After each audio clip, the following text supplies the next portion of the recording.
Cheez-it Citrus Bowl. What a great week. And a great venue, and we appreciate this bowl, and our players really enjoyed being part of the community here. And you know, look, you get these opportunities, and you want to be able to celebrate your season, enjoy the bowls and the atmosphere, and then you want to go play well. And we did that today. We played really well. Our guys executed at a high level. They competed at a high level. We were not at full strength, but that didn't stop our guys from putting in the time and the effort. Jarek is here with me because here's a senior who could have easily not played in this game, but took virtually every snap out there, and so he was our MVP on defense today. And what it means to have somebody like him come into our program and really steady things for us in our program and show what true commitment is and doing it the right way every single day. And obviously Malik was electric today. You know, made big plays all over the field, and you know, that's kind of, you know, the mantle, you know, of LSU wide receivers, and it's his opportunity now, and you could see that he wanted to make sure that he made a statement out there today. So congratulations to Purdue. They were in a very difficult situation as well, but you know, our guys handled it well today and played at a high level. All right, if you have any questions for Coach Malik, or we'll start in the front. Down here.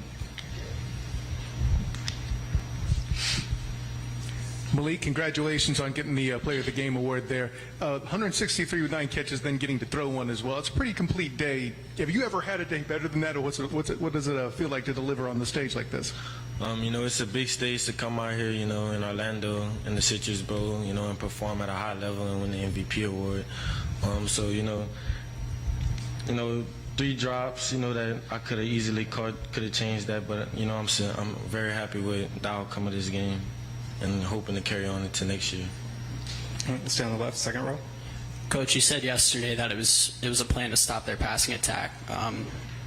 Had 4 sacks, 3 interceptions. What can you say about the defense's performance?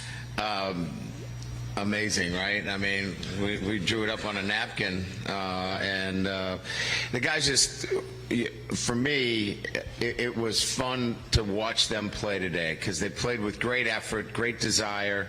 The will to win these games is obviously, you know, important. You got to have that. But they executed a defense that we had only put in for about 2.5 weeks, and really proud of their execution and the way they played today. We'll stay on the left, and then we'll go to the riser. Brian, I guess what can you say about, what have you seen from Malik's development since you got here, and what do you think he can be next year as kind of the main guy?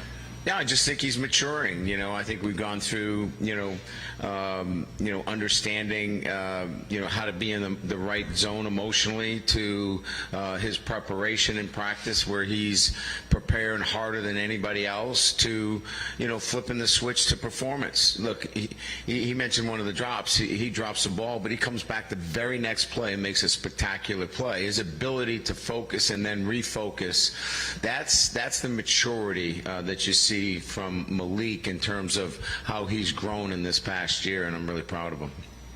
All right, go to the back of the room, on the riser. Questions for Jarek.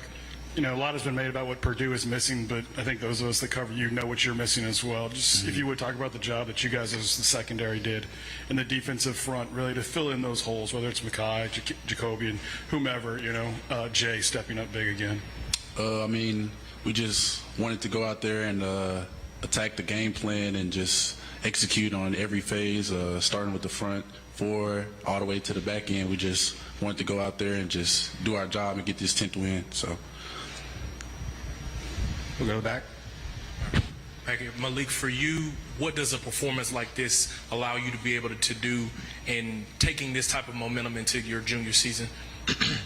This performance, it shows that, I'm able to, come out here, perform at a high level with anybody, in any conference. So it's something that I can build on to next year, keep my confidence up. All right, we'll go in the back on the left. You've had quite the past year. When you look at 10 wins, a Citrus Bowl win, and everything you've gone through, what will stand out from your first year at LSU? Probably the relationships with the players and developing, new relationships with, 115 players and getting to know them.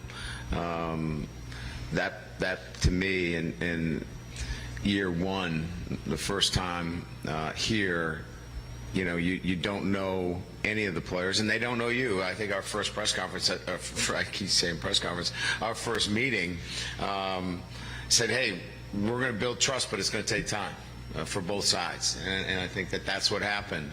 And I'll remember that in year one, that process of building trust. All right, we'll go to the back, and then we'll come back up here.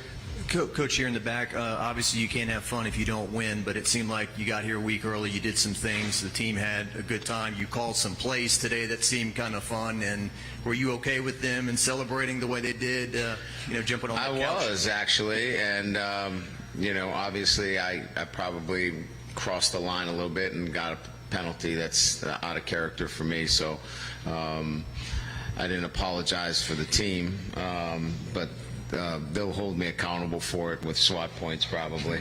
But look, I just, if they were to do something that was demeaning to the other team or not in good sportsmanship, we would have taken action. But they were having fun with each other. And if a bunch of old men can't get out of the way of that, we're in a bad spot. So let them have fun and enjoy it, and at least that's the way I saw it. All right, we'll take one right here, and then I'll come down in front. Hey, Coach. With Garrett, was the plan always for him to get some reps into this game, and how would you sort of evaluate his performance from today? Yeah, I thought he did well. I mean, and we made it clear he was going to go in the third series, and I didn't know what was going to happen after that, but just made it clear to him, go in, do your job. You got a job to do, get it done, and then we'll roll after that and see how it goes. And obviously he played a lot more. Way the game was kind of trending, he got even more playing time. But there's no quarterback controversy. Jalen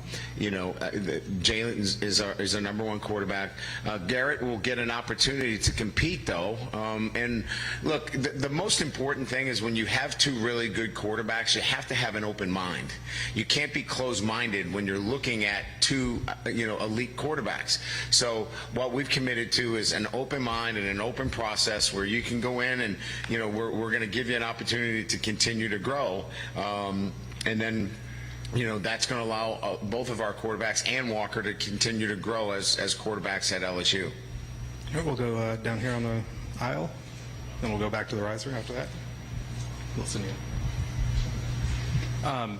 Brian, there's been some rumors floating around on social media about something, an potential incident with your program. Are all of your coaches in good standing heading into the offseason with you and the university?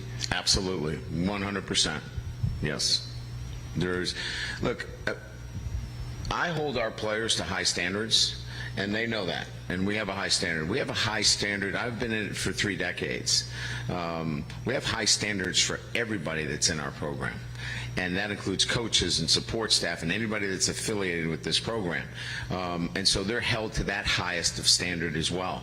And so there are no coaches or support staff that are currently with me that have done anything that would require me to feel as they haven't met the highest of standards that are required within our program. Take 2 from the riser back there. Coach, I got 2. First one will be quick. Do you think you can carry all 3 quarterbacks through the spring? And then my other one was just how big of a foundation is this? You talked about a 10th win and momentum and the things needed to get that today. Well, now you've done it. How does it pay off for you next year? This one is really big. It obviously was a convincing win. It showed more about how our guys handled distractions, but when it's time to get back to preparation, how they can prepare and not be distracted by doing things like being at the bowl game. And that carries on into next year, where they understand that if they stick with their process and preparation, they're going to be a really good football team.